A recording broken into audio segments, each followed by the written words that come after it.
Halo semua, video ini dibuat untuk memenuhi UAS pada mata kuliah Estetika Humanisme. Perkenalkan, nama saya Novia Sitorus dengan NIM 230101020112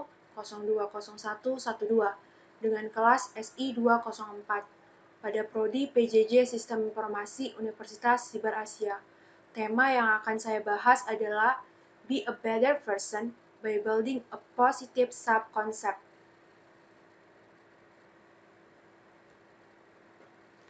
Apa sih sebenarnya definisi dari subkonsep itu? Berikut adalah pengertian dari subkonsep menurut beberapa ahli. Subkonsep menurut Bailey adalah konsep diri adalah gambaran yang kita miliki tentang diri kita sendiri. Konsep diri dipengaruhi oleh berbagai hal, termasuk interaksi kita dengan orang-orang penting dalam hidup kita. Konsep diri adalah cara kita memandang perilaku, kemampuan, dan karakteristik unik kita.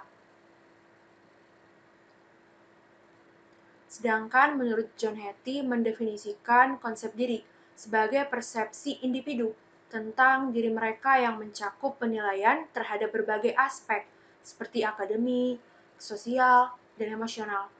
Jadi menurut Hattie, konsep diri adalah hasil dari interaksi antara pengalaman pribadi dan evaluasi terhadap berbagai dimensi diri. Ini mencakup keyakinan dan sikap yang dimiliki seseorang tentang kemampuan, nilai, dan identitas mereka.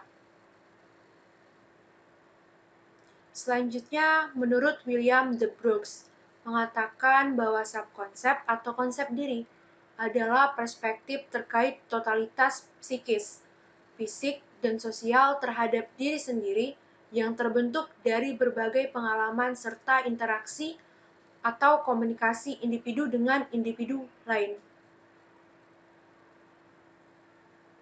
Sedangkan menurut Elizabeth Hurlock, mendefinisikan konsep diri sebagai gambaran keseluruhan individu tentang dirinya atau self-image, yang meliputi keyakinan, sikap, dan penilaian terhadap diri sendiri. Konsep diri mencakup pandangan tentang penampilan fisik, kemampuan, nilai, serta peran dalam kehidupan. Hurlock menekankan bahwa konsep diri adalah komponen penting dalam perkembangan kepribadian seseorang. Jadi berdasarkan penjelasan ahli tentang konsep diri, maka dapat disimpulkan bahwa subkonsep atau konsep diri adalah cara pandang individu terhadap dirinya sendiri, bagaimana cara seseorang memahami dan mengevaluasi diri sendiri, bagaimana berinteraksi, dan menghadapi tantangan dalam kehidupannya sendiri.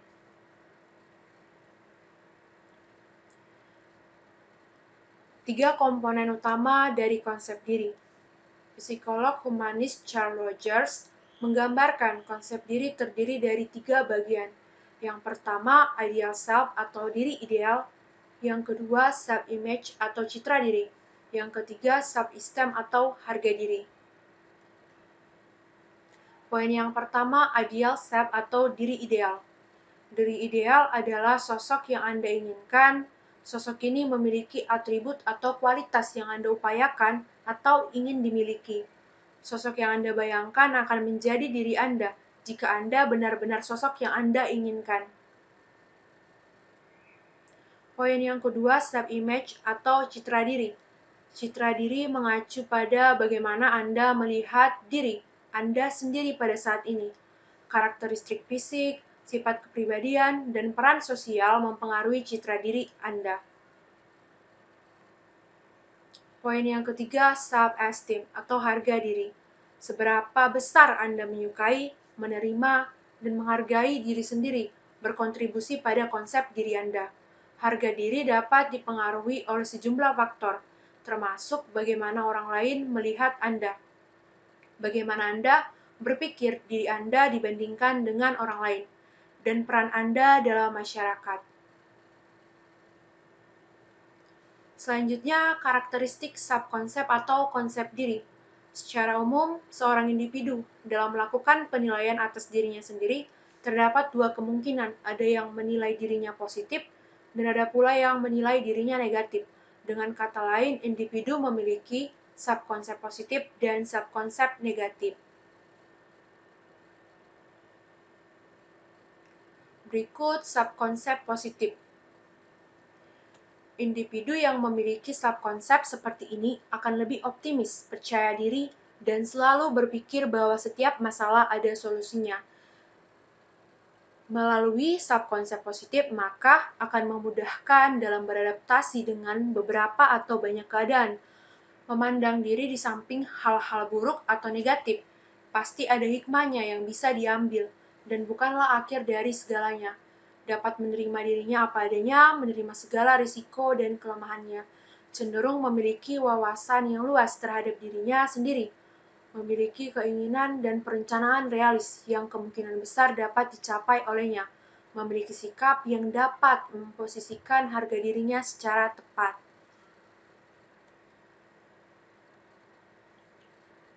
Berikut karakteristik individu yang memiliki subkonsep yang positif. Yang pertama, mempunyai keyakinan bahwa dirinya mampu untuk mengatasi berbagai masalah, atau dirinya percaya bahwa di setiap masalah pasti ada solusinya. Yang kedua, ia memiliki perasaan setara terhadap individu lain. Yang ketiga, memiliki keinginan untuk introspeksi diri dan kemampuan dalam memperbaiki dirinya sendiri. Yang keempat, memiliki kesadaran bahwa individu juga mempunyai keinginan, perasaan, dan sikap yang belum tentu diterima oleh semua anggota masyarakat atau kelompok sosial tertentu. Yang kelima, dapat menerima pujian dari individu lain tanpa rasa malu. Dengan kata lain, ia tak akan hanyut ketika mendapatkan sanjungan dari individu lain. Yang keenam, tidak merasa terancam dan cemas apabila dirinya dikritik oleh individu lain.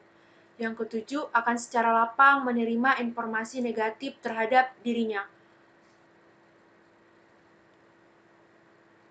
Selanjutnya, subkonsep negatif. Subkonsep negatif biasanya terjadi pada individu yang tidak banyak tahu informasi akan dirinya sendiri dan tak melihat dirinya secara utuh. Contohnya, ia hanya melihat kelemahan pada dirinya atau bahkan kelebihan-kelebihan yang ada pada dirinya. Berikut beberapa karakteristik dari individu yang memiliki subkonsep yang negatif. Yang pertama, merasa pesimis setiap kali menghadapi suatu kompetisi dengan individu lain.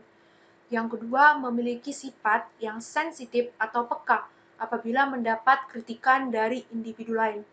Yang ketiga, memiliki sikap yang responsif apabila mendapat pujian dari individu lain. Yang keempat, cenderung memiliki sikap yang suka mengkritik bahkan hingga ke persoalan kecil sekalipun. Yang kelima, memiliki perasaan bahwa dirinya tidak disenangi oleh individu lain. Yang keenam, tidak mampu untuk menghargai dan mengakui kelebihan dari individu lain.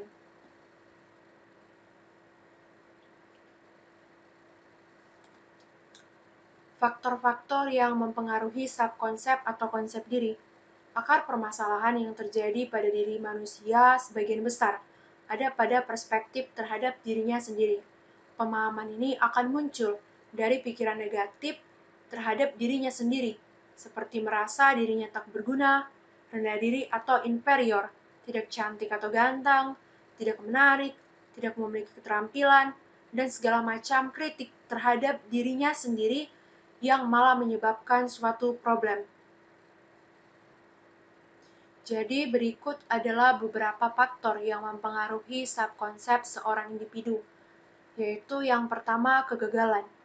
Sadar atau tidak sadar, kegagalan yang terjadi pada diri individu secara terus-menerus akan memberikan pertanyaan besar pada potensi atau kemampuan dirinya sendiri, sehingga berujung pada persepsi bahwa dirinya lemah dan tidak dapat diandalkan.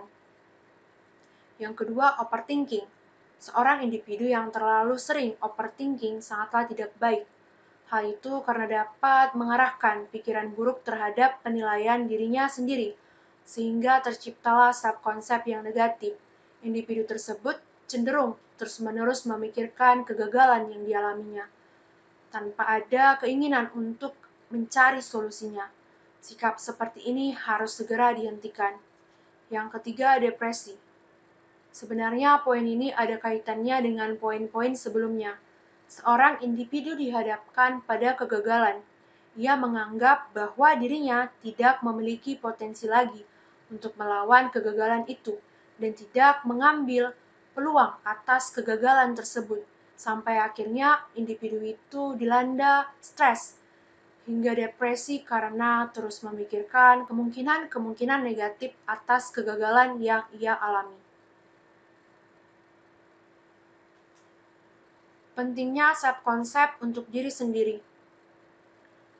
Berikut adalah manfaat yang didapatkan dengan memiliki self-konsep yang positif dan sehat. Di antaranya yang pertama, memaksimalkan potensi diri. Apabila individu memiliki self-konsep yang positif, individu itu akan percaya bahwa ia dapat melakukan berbagai hal, mampu menyelesaikan masalah yang ada dengan mencari peluang dan solusi, membuka potensi yang ia miliki kepada hal-hal yang belum pernah dipikirkan sebelumnya. Yang kedua, membantu dirinya sendiri dalam mencapai tujuan hidup. Individu yang memiliki self-konsep positif cenderung memiliki sikap yang optimis dan realistis terhadap tujuan yang diinginkan. Dengan begitu, peluang dirinya untuk berhasil akan semakin besar sehingga tujuan yang diinginkan pun dapat tercapai. Yang ketiga, menghindari self-sabotaging behavior. Individu yang memiliki self-konsep positif mampu menghindari self-sabotaging behavior. Self-sabotaging behavior sebagai bentuk pemikiran, sikap, ataupun tindakan yang menahan dirinya untuk meraih apa yang ia mau, misalnya tujuan dalam hidupnya. Memiliki self-konsep yang positif akan memberikan bentuk diri menjadi pribadi yang lebih baik, optimis, positif, dan yakin bahwa dirinya mampu mendapatkan apa yang diinginkan atau dituju. Akan tetapi sebaliknya, apabila self-konsep pada diri individu itu negatif atau dapat dikatakan tak sehat, hal itu tidak akan membawa dirinya dalam mencapai keinginan dan tujuannya. Yang keempat, mampu mempengaruhi fisik dalam menghadapi masalah. Memengaruhi perspektif bagaimana individu itu menggunakan fisiknya dalam menghadapi suatu masalah atau tantangan dalam kehidupannya sehari-hari. Contoh simpelnya, seorang individu ingin mengikuti suatu perlombaan lari. Apabila ia memiliki self-konsep bahwa dirinya terlalu gemuk untuk mengikuti perlombaan lari, maka dia akan menjadi orang yang terakhir sampai di garis finish. Mungkin saja itu akan terjadi. Akan berbeda bila individu tersebut memiliki self-konsep yang positif, bahwa dirinya kuat dan akan memenangkan lomba lari tersebut. Bisa saja hasilnya akan sesuai dengan pemikiran tersebut. Hal ini menandakan bahwa individu yang memiliki self-konsep yang positif akan mampu mempengaruhi fisiknya dalam menghadapi masalah yang ada. Yang kelima, mampu mengukur seberapa jauh dirinya dalam menyelesaikan masalah. Individu yang memiliki self-konsep positif akan mampu menentukan seberapa jauh ia dapat keluar dari zona nyamannya dalam menyelesaikan masalah. Dengan kata lain, dirinya mampu menentukan seberapa jauh kemampuan dirinya untuk menyelesaikan berbagai masalah.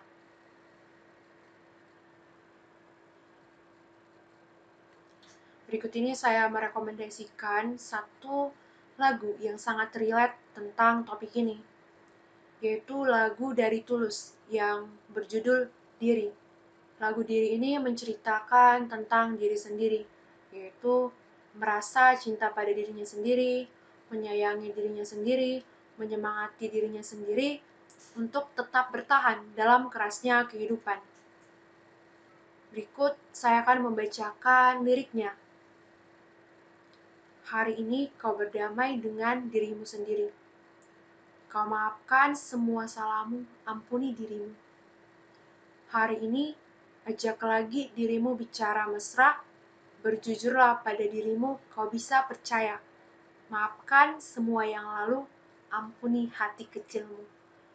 Luka, luka, hilanglah luka, biar tentram yang berkuasa. Kau terlalu berharga untuk luka. Katakan pada dirimu, semua baik-baik saja. Bisikanlah terima kasih pada diri sendiri. Hebat dia, terus menjagamu dan sayangimu. Suarakan, bilang padanya, jangan paksakan apapun. Suarakan, ingatkan, terus aku makna cukup. Luka-luka, hilanglah luka, biar senyum yang jadi senjata. Kau terlalu berharga untuk luka, katakan pada dirimu, semua baik-baik saja. Bila lelah, menepilah, hayati alur napasmu. Yang bisa saya simpulkan dari lirik lagu ini adalah jika kita lelah dalam kehidupan ini, mari kita sejenak untuk merenung bahwa setiap masalah pasti ada jalan keluar, semua akan baik-baik saja. Inti dari lagu ini adalah mengatakan bahwa diri kita sendiri itu sangatlah berharga.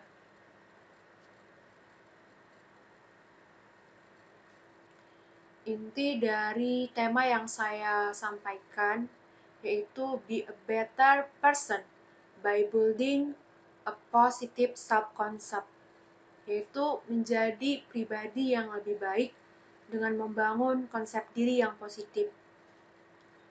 Dengan memiliki pandangan yang positif tentang diri kita sendiri, kita akan mengenali dan menghargai kelebihan diri.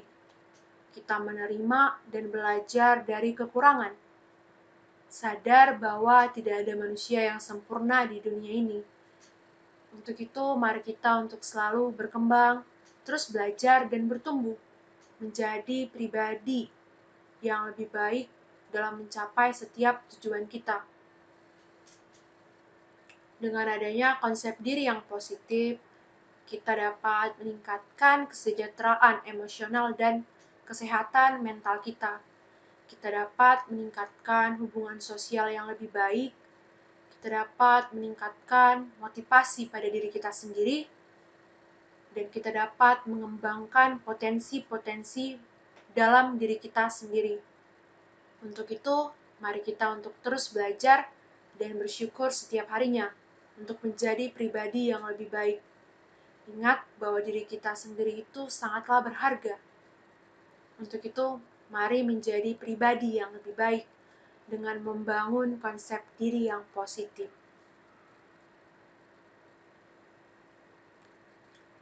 Berikut adalah referensi atau daftar pustaka.